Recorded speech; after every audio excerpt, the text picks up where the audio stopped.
It all happened like I knew it would. A single drop of source magic. And, like flies to honey, the monsters swarmed. The rebel panicked. The carnage began. And the Magisters pointed their fingers at me. Just as I'd planned. I was shackled and collared and sent to Fort Joy.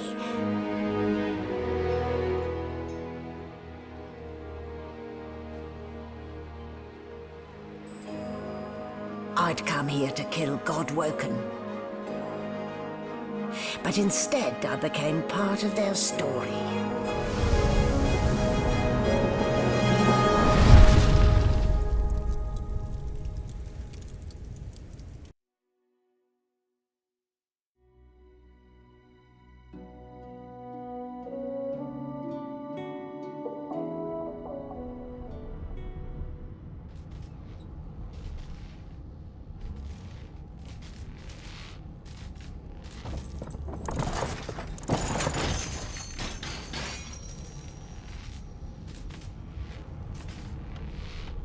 Ugh, what a dismal way to wake, in the belly of the beast.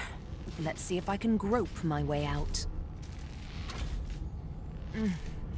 Still, not the worst bed I've ever slept in. Bones are so boring. Without flesh, there's no memories to be had.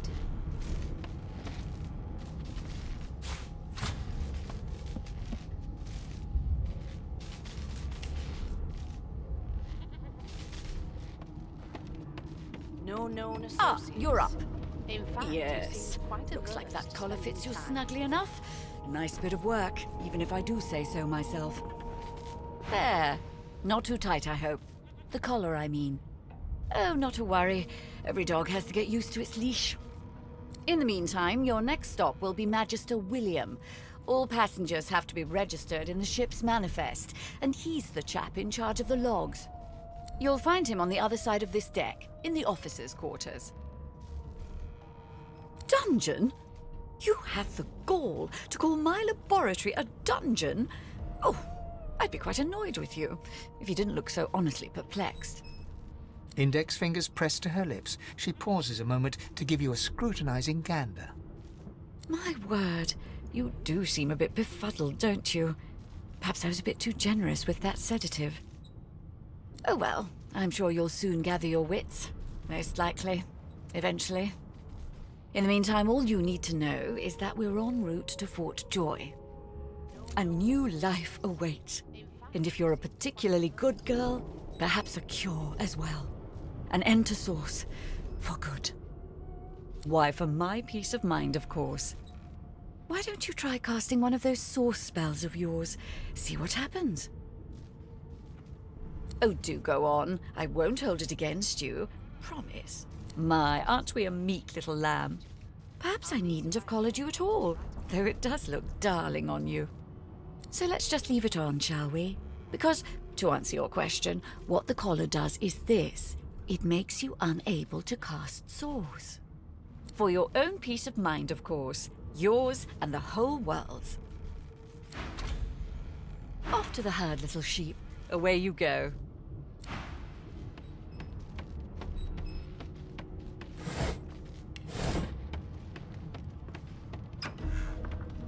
A young Magister stands pale and silent. Her knuckles whiten around her weapon as you pass. Good God. Behind the Magister, a bloodied mass lies in a heap. Gore and limbs lie at odd angles. You can't make out a face amid the mess. There's been a murder. A sorcerer was killed by one of your own. Lucky you were busy getting your collar fitted at the time, or you'd be a suspect like the rest of them. Waters is investigating. She'll figure out who did it. Always does. Move along. Did the murderer take him into this room? Or was he already here? Ugly sight, isn't it? Burns me up this happened under our protection. We're extremely lucky no Voidwoken followed the source that did this. She looks up at you with a mirthless smile. I was on duty in your room when the murder happened. You were asleep the whole time. Didn't even stir. You're one of the only indisputably innocent people on the ship. Unless you can commit murder in your sleep. I thought as much. Listen, I could use someone to keep their ears open among the passengers. Sometimes they clam up in front of a uniform. Bring me a good lead, and I'll throw in a shiny gold coin for you. How about that? Not in here, it isn't. You let me know if you hear anything. Whoever did this is dangerous. So, any...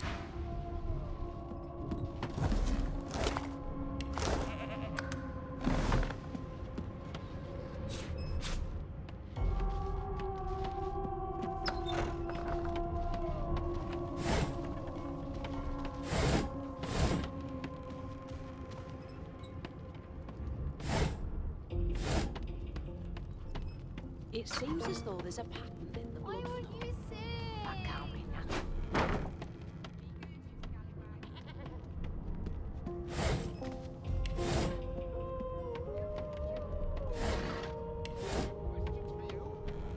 That right? I always knew you'd turn out rotten, Ben Nest. I ain't saying nothing. Your kind always hung closest to our divine, like wolves around a campfire. You better be ready to talk here. Well, you've got this wolf on a leash now. Soon as the Inquisitor gets here, we'll hang you right over the side of this ship with it. Nice.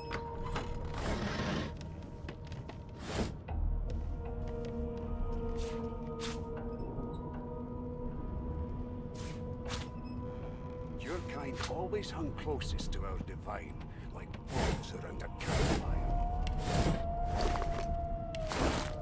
You've got this wolf on a leash now. Soon as the Inquisitor gets here, we'll hang you right over the side of this ship with it.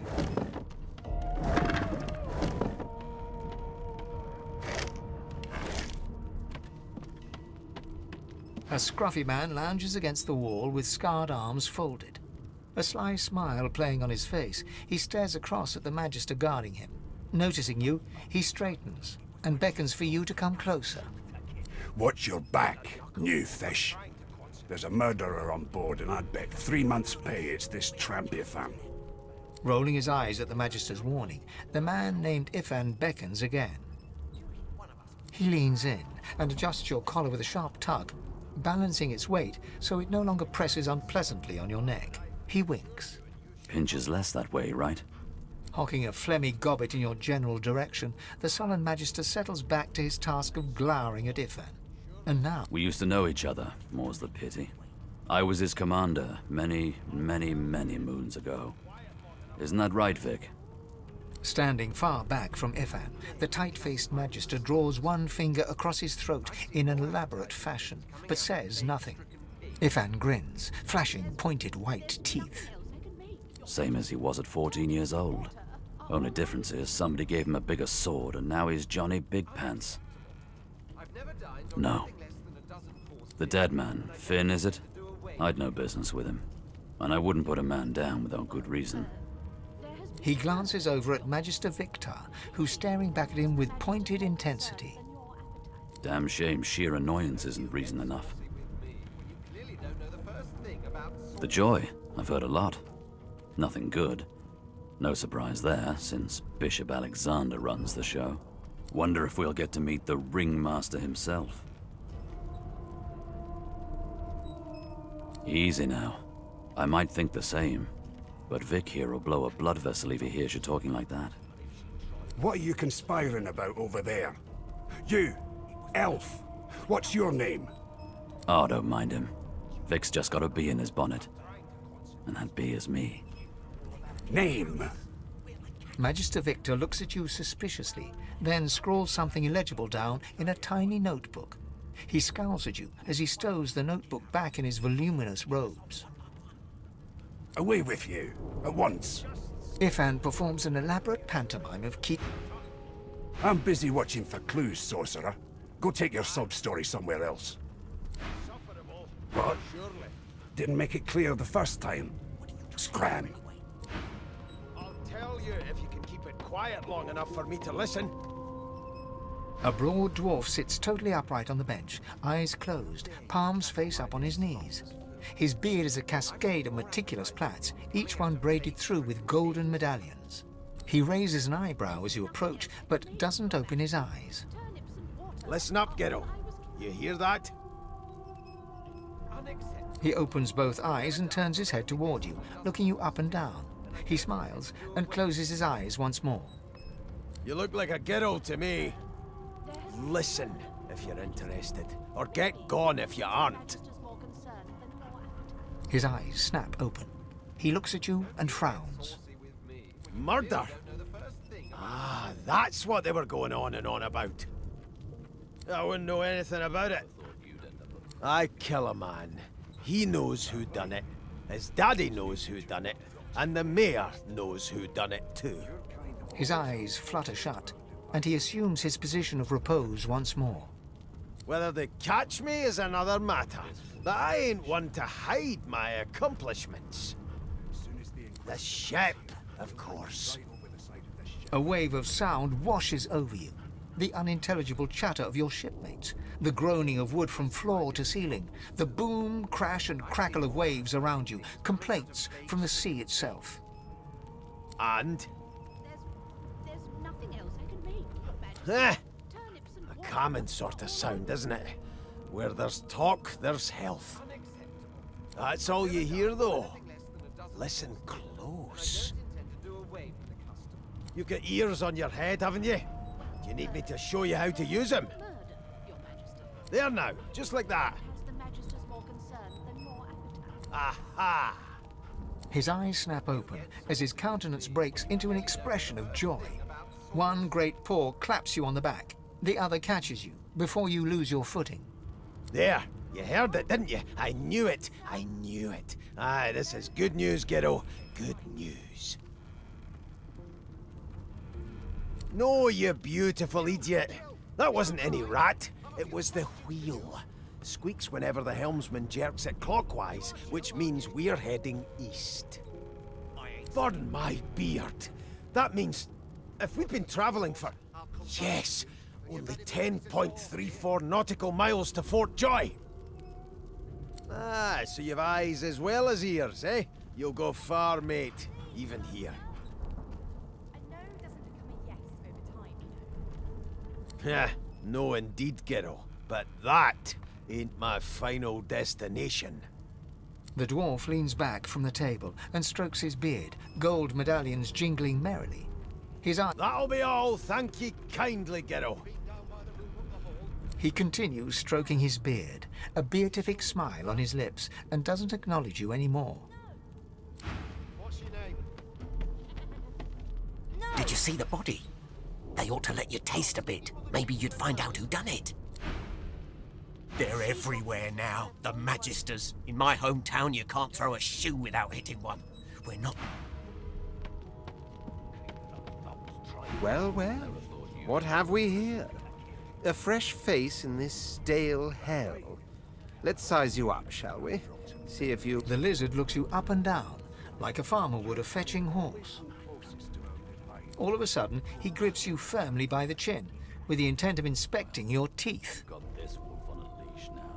My, we are fierce, aren't we? Not to worry.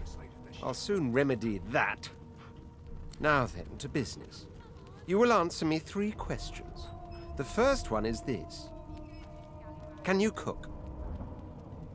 Ah, music to my beleaguered stomach. On to the second question.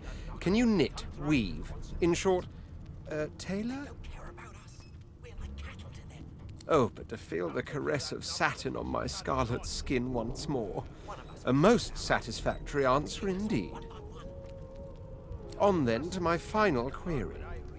Have you the ability to administer the upkeep of one's personal appearance? The delicate art of cosmetics is what I'm after. The very basics, then. I suppose that's a start. So, 3 questions asked, 3 questions answered. Let's evaluate, shall we? As per your own testimony, you can cook, tailor, and groom. Well, that just about settles it. I offer you my sincerest congratulations. As of now, you are my slave. I'll have you know that threatening one's master is punishable by death. Rein in your impertinence, will you? I'm a fair man, but I won't spare the rod. Anyway, you may leave me for a moment. We'll go over your duties once we reach Fort Joy. Now shoo! You put a knuckle in it. I'm trying to concentrate. I spent my life singing for my slaves to bring me my supper. Finer fare than boiled roots and rotten tubers, too. Meanwhile, the Magisters feast on honeyed meat behind this very wall. The indignity. Who we are, what we've done, they mean less than nothing as long as these collars choke us. What are you trying to do anyway? I'll tell you if you can keep it quiet long enough for me to listen. The elf is reading a volume of Cranley Hubert's famous encyclopedia. He looks up, his big round eyes scanning your body, absorbing every detail. He reaches out and examines your face, tugging at your ears and prodding your nose. Fascinating. He sits back and returns to his book, flicking quickly from page to page, completely oblivious to your presence. I am not as brittle as all that, young lady. My fingers will hardly... Although perhaps you mean... Oh dear. I seem to have crossed some cultural taboo. How... difficult. You have my apologies, fellow elf. Perhaps I should demand the same from those red-cloaked humans. They laid their hands on me more than once. Ah, yes. The niceties. My name is Fane. I am a scholar from... Well, I am a seeker of knowledge. That is enough. It is pleasurable to meet you. The elf cautiously watches as you leave before returning to his book, leafing quickly through... Don't you get saucy with me when you clearly don't know the first thing about... Ah, there you are, wife.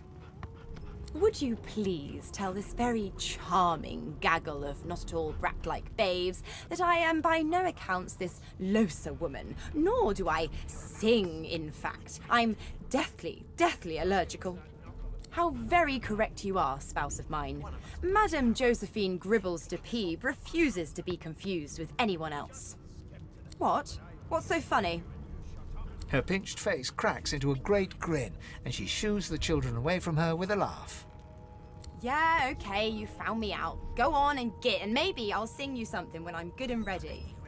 She turns to you, dark-eyed and dirty-haired, and smiles flatly. Gotta keep ourselves entertained, haven't we? You presume right. Nope, trying not to find anything out either. Ignorance is bliss. The utterer, the better. Thanks, but I already belong to an elite and exclusive ship gang. We play ball every day after lunch. You're too soft for it.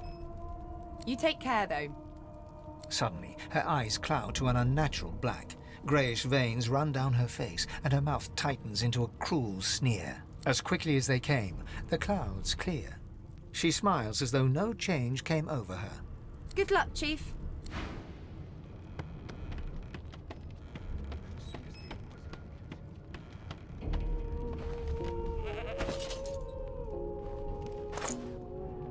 As the dead man's flesh slides down your throat, you feel his consciousness enter yours. His memories are yours to experience. You are Finn.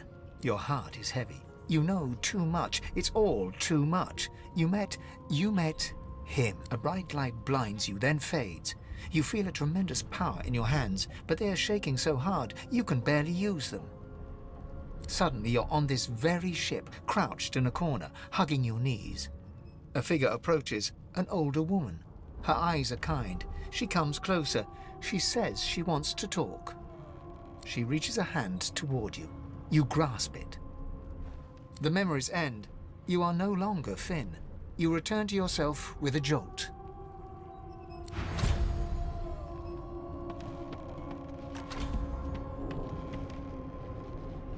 So, anything interesting for me? From his memories, you ate something off his corpse? Please, don't tamper with the evidence. Especially not like that. As for the older woman, I'll have to check out the ship's log. If she's aboard, I haven't met her myself. Must avoid us Reds when she sees us. If you meet anyone like that aboard, maybe you could talk to her. Casually. See when she last spoke to Finn.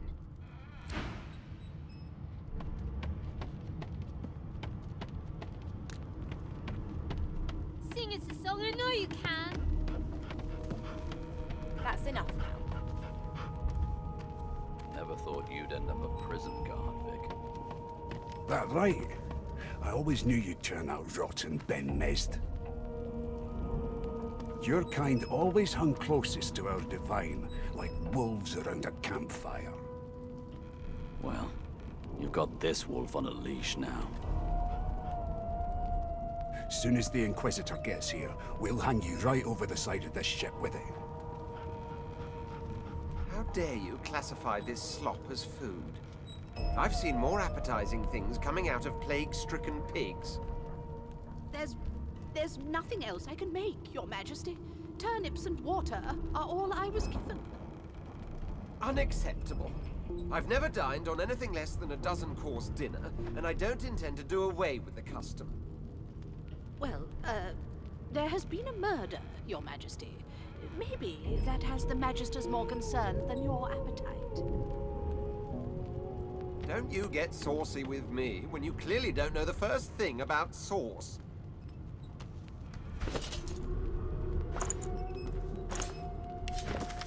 Why won't you sing? That's enough now. Ask what you must. I've nothing to hide. Seems to me you should be a little more afraid. There's a killer about, after all. Till overboiling a bit of cabbage becomes a crime, I shall hold my head steady. Here's the register, ma'am. Good, good. Magister Williams has just about done with the last passenger. You faring okay so far? He tugs the collar of his uniform and chuckles. Sorry you're upset, ma'am, but we all wear what we wear for a reason. You head on in now. Williams will get you sorted fast.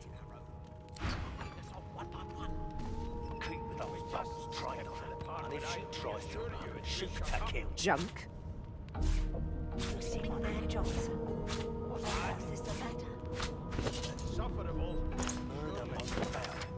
I strongly suspect you know all about it. I'll tell you if you can keep it quiet long enough for me. Well, perhaps you're absolutely right.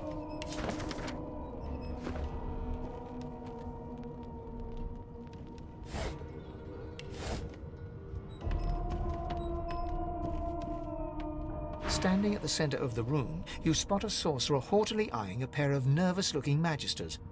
They keep their crossbow trained upon her as she's being interrogated by an officer. So you admit it then? You murdered that poor fella? Yes, I did. But of course, that was only the beginning. She turns her head and looks you straight in the eye. There are others whose lives must end. Good God, the woman's mad. You there, sorcerer, go and fetch Magister Siwan. We need to do more than collar this maniac. We need to shackle her, hands and feet. It means your journey draws to a close. Do stick around for its finale, though, because She reaches for her collar and simply removes it. I'm just about to create a scene. Subdue her, men, quickly! If she casts source, the Voidwoken will come. They'll end us all. She smiles with wicked satisfaction. Precisely.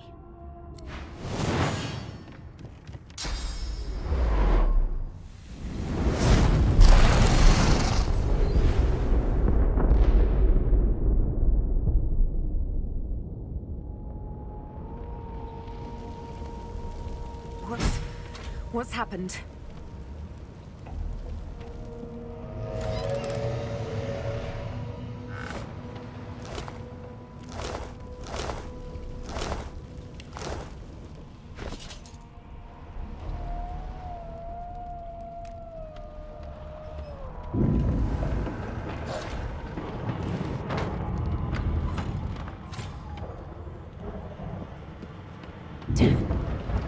That doesn't bode well. Onwards and upwards.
Damn it!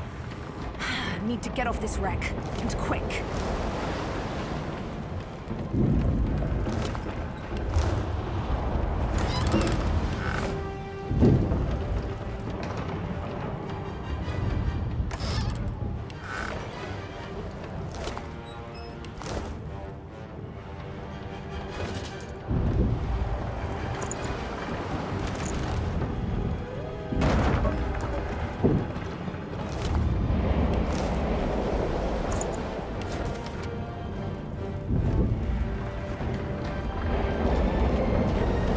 Through the door and are suddenly face to face with an undead. His skull is bizarrely angular, and a glorious jewel sits in the middle of his forehead. The skeleton is quickly leafing through a volume of Cranley Hubert's famous encyclopedia, muttering to himself. No, no, no! What damn fools record knowledge on a pulped tree? It catches fire, it turns into must when wet, it cannot even resist acid! No wonder they're so bloody ignorant. The skeleton looks up and notices you for the first time. Oh, it's you. Shouldn't you be running and screaming or some such? The skeleton groans and looks back to his book, frantically flipping from page to page. I know your god did not gift you with much, but kindly use the little you were given. Do you look at me and think, why yes, there is someone with organs enough to drown?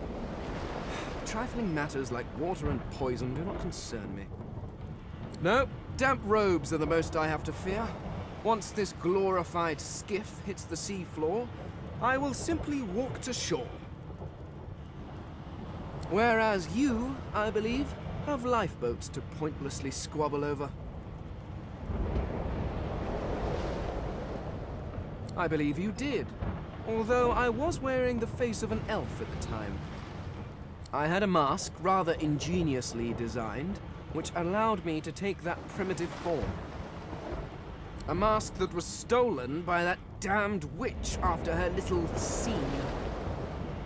Still, she'll drown with the rest of these fools, and I will simply pluck my mask from her cold, dead hands. Indeed, just as sensible as getting off a sinking ship and leaving a fellow to his business. I would say good day, but it seems quite likely that you're about to die a rather terrible death, so... The skeleton shrugs casually and returns to his book.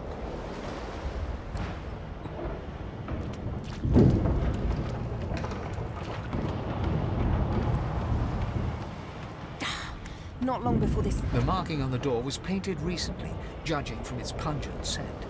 You recognize the symbol immediately for what it is, a warning of death fog within. You press your palm against the door to open it. The wood feels neither cold nor warm, but simply grey. The color drains from your hand, and you are left numb. It doesn't budge.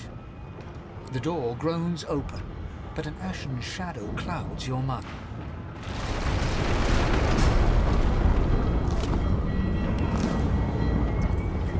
I need to get out of here. Now!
Children and dwarves first, just like the old stories say. The dwarf yanks at one of the nearby ropes to no avail. You said there were other people down there. We need to help them. You see those tentacles, kid? It's time for getting the hell out of here.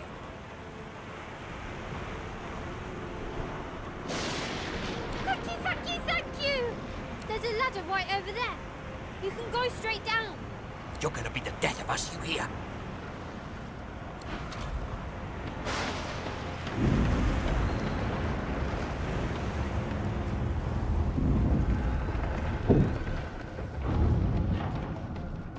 The Magister lies on the floor, unconscious and...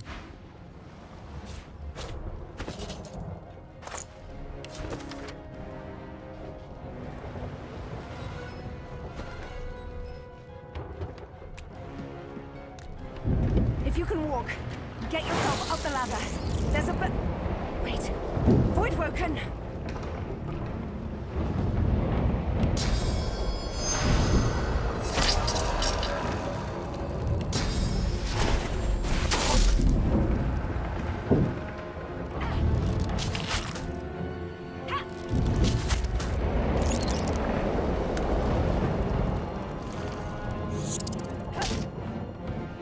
I thought Voidwoken was supposed to be scary.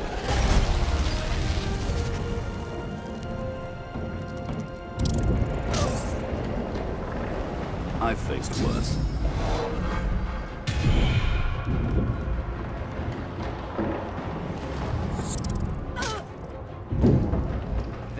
are about to triumph.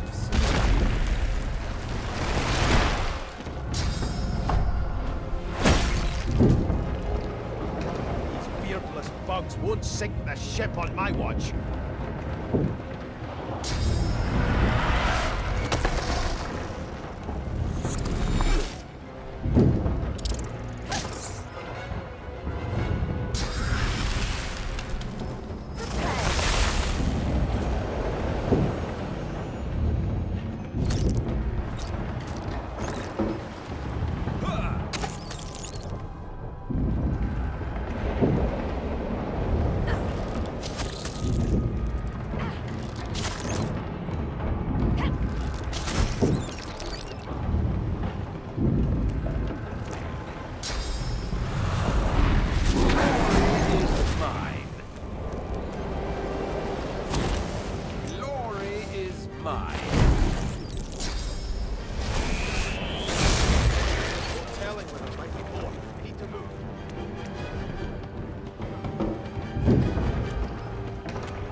It's Magister Siwan, the one who put on this damn collar.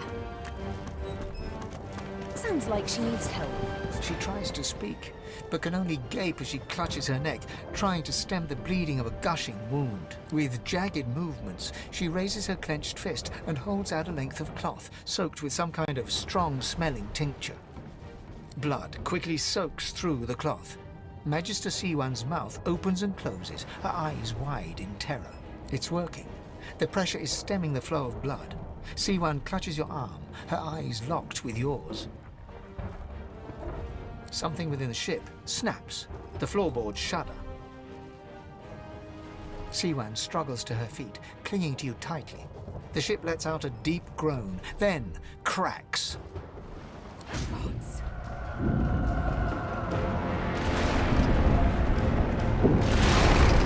It's ripping the ship apart.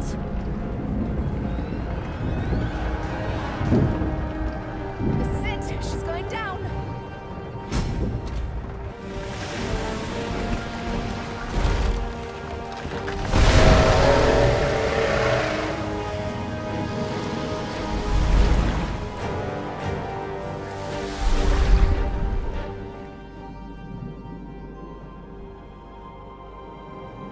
I have plans for you, child. Rise.